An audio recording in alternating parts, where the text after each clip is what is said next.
আসসালামু আলাইকুম। আপনাদের জন্য আজকে একটি শয়তানি আমল নিয়ে এসেছি, বশীকরণের আমল।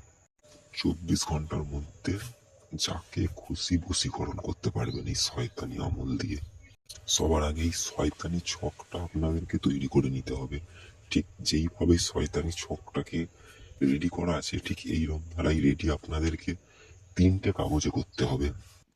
3টে কাগজে রেডি করার পর রাতের বেলা আপনাদেরকে একটি কাগজ নিয়ে বেরোতে হবে, কবরস্থানে যেতে হবে।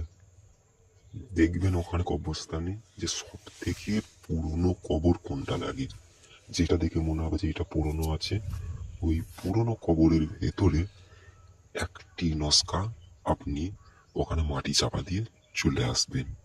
দিয়ে আরেকটি তাবিজ ওই নস্কাটা নিয়ে বেরিয়ে পড়বেন।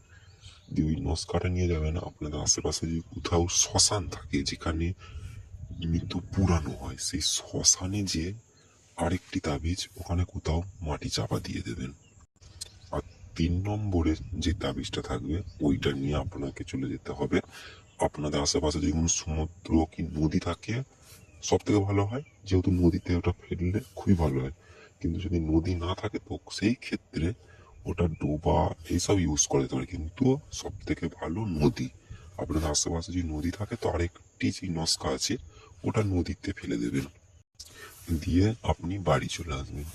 দিয়ে দেখবেন 24 ঘন্টার ভেতর সে শেকল ছিঁড়ে হলেও আপনার কাছে চলে আসবে। এটা একটি শয়তানি বশীকরণের আমল। কিন্তু হ্যাঁ, এই তাবিজটা যে নিচে 1 নম্বর 2 নম্বর বলে আমি লিখে রেখেছি, ওখানটায় 1 নম্বরে হবে ছেলের নাম আর 2 নম্বরে হবে মেয়ের নাম। এইটা একটি শয়তানি আমল। এটা ভেবে চিন্তে আপনারা করবেন।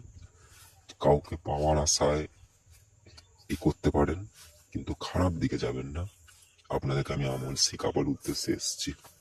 আপনারা যদি আমার কাছ থেকে আমল শিখতে চান কি আমল আমাকে দিয়ে করাতে চান, যে কোনো কাজ, তো স্ক্রিনে দেওয়া হোয়াটসঅ্যাপ নাম্বারে আপনারা মেসেজ করুন। কেউ কল করবেন না, আমি অবশ্যই রিপ্লাই করব।